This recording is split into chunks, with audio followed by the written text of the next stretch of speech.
Electronic accuracy, proven reliability, full flight regime analog fly-by-wire, over 12 years of trouble-free service.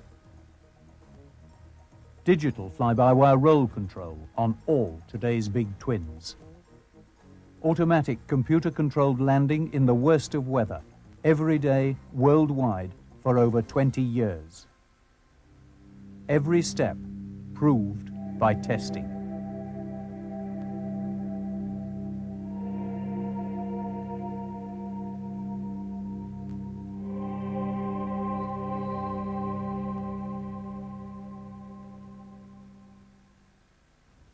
Two years ago, here at Airbus Industry in Toulouse, in July 1986, we made a film using an A300 flight testbed to show you what we believed would be possible with a fly-by-wire system in a modern transport airplane. Today, that airplane, the A320, is a reality. In a few moments, we will show you precisely the sort of advantages that the flight control system will bring that airplane in flight. But first of all, I'd like to show you the cockpit of the airplane, to show you what a neat and spacious cockpit we have in the A320, and particularly the flight instruments, so that you'll better understand what we will show you in flight.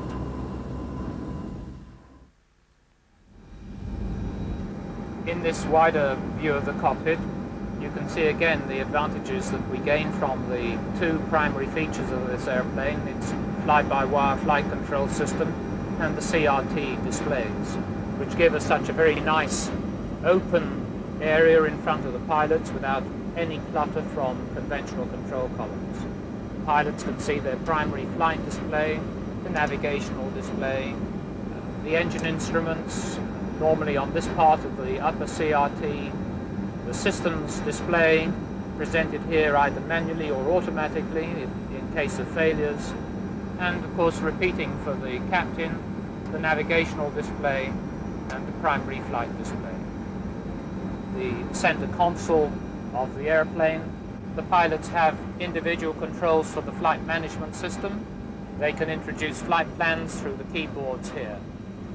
The controller here in the center is for the central warning system display of the airplane, the systems display particularly, where we can individually display any system that the pilot desires. The throttle levers of the airplane move in a conventional fashion, including into the reverse range. Beside them are the pitch trims, used only for setting the pitch trim on the ground. Here we have the engine master levers. Behind that, the control for the air brakes and the flaps. The A320 is flown by the pilot manipulating the side stick controller, which you can see here in my left hand. It's a very nice sized controller. It comes very neatly to hand. It's solid, firmly mounted. It has on it an autopilot disconnect button and a radio transmit switch. It moves over a comfortable range for the pilot's hand, flying the aircraft nose down in this sense, nose up in this sense, turning to the left or turning to the right. Let's look in a little more detail at the pilot's primary flight display, because this is the instrument that will be most valuable to watch in flight. We have the attitude information in the middle of the instrument, the airspeed on the left of the instrument, reading 0 because we're stationary, the altitude on the right-hand side of the instrument, reading the airfield altitude of 520 feet, with vertical speed decided, reading 0. The heading at the bottom, showing us to be on a heading of 075 degrees. So the particular scale, in fact, that you will watch in flight will be the speed scale and the attitude scale.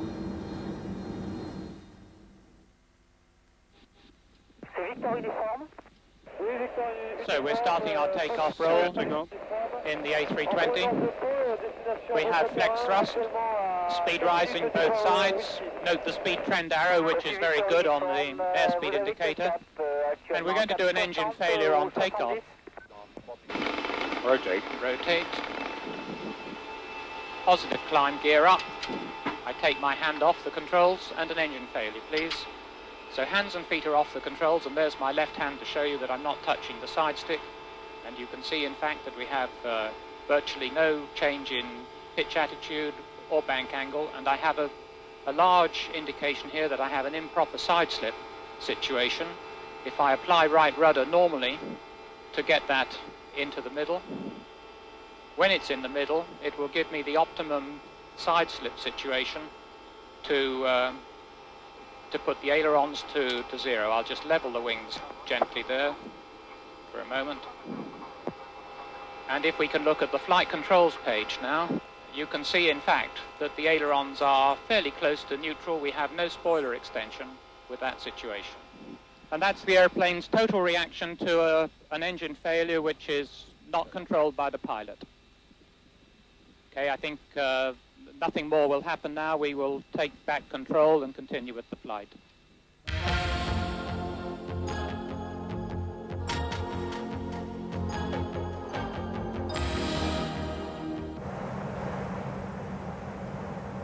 The characteristics of the flight control system in the A320 are that if the stick is free, as it is at the moment with the autopilot disengaged, the airplane will maintain 1G flight in pitch, corrected for bank angle and pitch attitude, and 0 roll rate.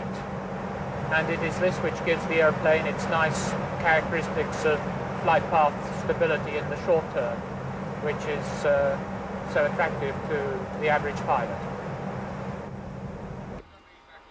Okay, you can see that I'm not touching the controls. My hand is free for the controls. You can see that the airplane is maintaining its pitch attitude and its bank angle. If I change the pitch attitude and I release the stick, then the pitch attitude is stably maintained. Similarly, if I roll the airplane, you can see that we have now steady bank angle, and that bank angle is maintained along with the pitch attitude. However, if I go to a bank angle which is inappropriate for a civil transport airplane, beyond, in this case, 33 degrees, if I go to 45 degrees of bank, if I release the stick at this point, now you can see the airplane returning to less than 33 degrees of bank on its own. These are some of the continuous features of the fly-by-wire control system, which are rather nice.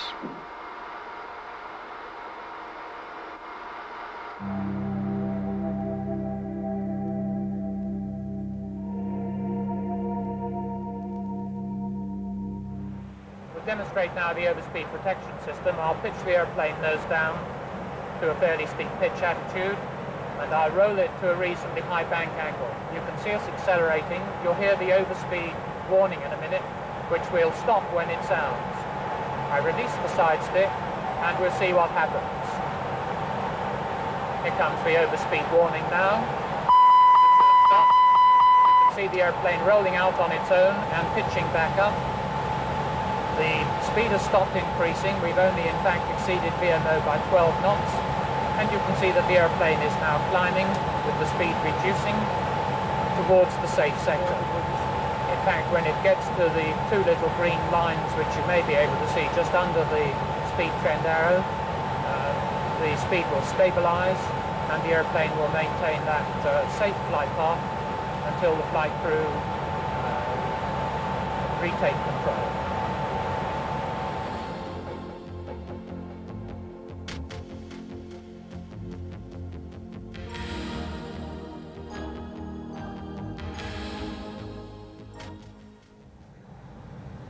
Now we're going to demonstrate the airplane stability at high angle of attack, which is what gives it its very nice characteristic should a flight crew have to make an avoidance maneuver, which we'll show you in a moment.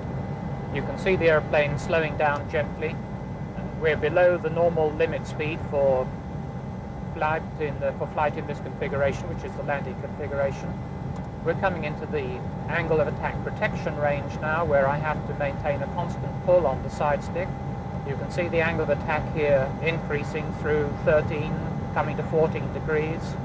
We kill the alpha floor because we don't want the alpha floor to punch us into a go-around situation. You can see the airplane now stabilizing very nicely. If I add just a little bit more thrust, we'll have very close to thrust for level flight. You can see that we're maintaining very close to level flight now. We have a stable pitch attitude of 15 degrees. We have a stable speed of around 102 knots. And the angle of attack will be moving slightly because it's the pitch attitude and the speed that we're particularly interested in having a nice stable flight path for the crew. But you'll see that we're sitting at close to 15 degrees angle of attack, which is in fact the maximum for this configuration. I can also, although we're sitting at 15 degrees angle of attack, I can roll the airplane if I wish to. Here we are passing 20 degrees of bank, slightly increased angle of attack. It's gone to 16 degrees. To maintain that bank angle, slowly the system will correct. Again, it's come back to 15 degrees now. I can roll out with quite a high rate of roll. You can see me rolling the airplane quite rapidly, maintaining stick fully back whilst I do it. You see how well protected the airplane is, in fact, from an excursion into the high angle of attack range, where on a conventional airplane, of course, you would stall and lose control of the airplane. Now, the purpose of this system is so that if a flight crew needed to, for avoidance purposes, they would be able to, with impunity, pull full control to avoid an airplane that's in their flight path or a hill or in response to a ground proximity warning system operation. So what we'll do now, in fact, is to come to a typical approach situation where we're flying the airplane at about the reference speed, and the top of the amber sector there automatically gives me the minimum reference speed for the approach configuration, the landing configuration that we've set. So I'll take typically VREF plus 5 knots, which would be perhaps a normal approach speed for the airplane, with a thrust that will give me 700 or 800 feet a minute rate of descent, to represent here at 9,000 feet a typical approach situation. And we'll assume in a moment that the windscreen is full of an Aztec or a mountain or something, and we have to make an avoidance maneuver. So here we go. I'll add on full thrust and pull full back stick and roll the airplane to 20 or 30 degrees of bank. So 3, 2, 1, go. Full thrust, full back stick, holding it. You see how rapidly the pitch attitude increased to 25 degrees. We roll to the bank angle that we want, but the speed and the angle of attack have remained totally in a safe range.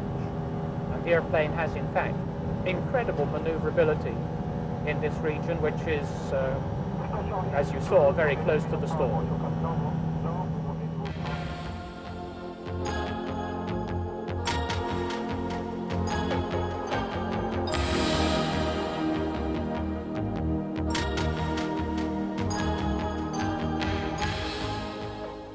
The A320 flight deck is substantially the same as that of the new A330 and A340, leading to major economies in operation.